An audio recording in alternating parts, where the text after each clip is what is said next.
বাংলাদেশে বিনিয়োগ বান্ধব পরিবেশ সৃষ্টি, শিল্পায়নের গতি বাড়ানো এবং নতুন কর্মসংস্থান তৈরি করাই বর্তমান সরকারের সর্বোচ্চ অগ্রাধিকার বলে জানিয়েছেন বাণিজ্য, শিল্প এবং বস্ত্র ও পাট মন্ত্রী খন্দকার আব্দুল মুক্তাদির। শুক্রবার নিউ ইয়র্ক সিটির ব্রঙ্কসে আয়োজিত মতবিনিময় সভায় তিনি বলেন, নানা বৈশ্বিক ও অভ্যন্তরীণ চ্যালেঞ্জ মোকাবিলা করেও সরকার দেশীয় ও বিদেশি বিনিয়োগ আকৃষ্ট করতে কাজ করে যাচ্ছে। মন্ত্রী হিসেবে দায়িত্ব নেওয়ার পর এটি ছিল খন্দকার আব্দুল মুক্তাদিরের প্রথম আমেরিকা সফর।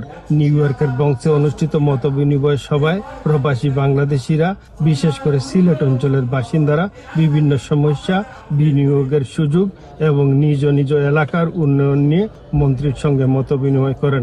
অনুষ্ঠানে বিভিন্ন স্টেট থেকে আসা প্রবাসী বাংলাদেশিরাও অংশ নেন।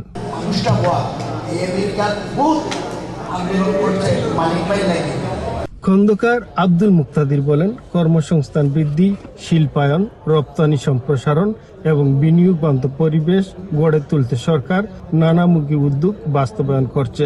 তার মতে, বেকারত্ব কমিয়ে টেকসই অর্থনৈতিক প্রবৃদ্ধি নিশ্চিত করাই সরকারের অন্যতম প্রধান লক্ষ্য। এই কর্মসংস্থানের জন্য একটা হচ্ছে বিনিয়োগ দরকার, আর বিনিয়োগের সহায়ক পরিবেশ তৈরির জন্য কয়েকটা রিকোয়ারমেন্ট আছে। তার মধ্যে একটা হচ্ছে জ্বালানি সমস্যার সমাধান। এগুলি আমি আপনাদের এত ডিটেলস বোঝানোর এখন সময় নাই, কিন্তু এগুলি অনেক বড় বড় চ্যালেঞ্জ। এই চ্যালেঞ্জগুলি মেটানোর জন্য আমরা আমাদের সাধ্যমতো পরিশ্রম করছি। একটা বিজনেস শুরু করতে গেলে বাংলাদেশে এখনো 355 দিন লাগে। সভায় মন্ত্রী তার নির্বাচনী এলাকা সিলেট 1 এর চলমান উন্নয়ন কর্মকাণ্ড নিয়েও কথা বলেন। তিনি অবকাঠামো উন্নয়ন, শিল্পায়ন এবং আঞ্চলিক অর্থনৈতিক কার্যক্রম সম্প্রসারণে সরকারের বিভিন্ন পরিকল্পনার কথা তুলে ধরেন।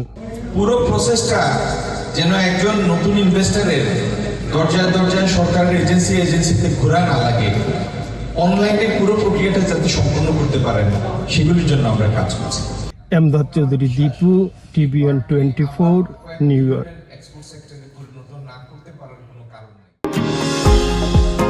নিউ ইয়র্ক থেকে সম্প্রচারিত TVN 24 টেলিভিশন বিশ্বজুড়ে বাঙালির কণ্ঠস্বর।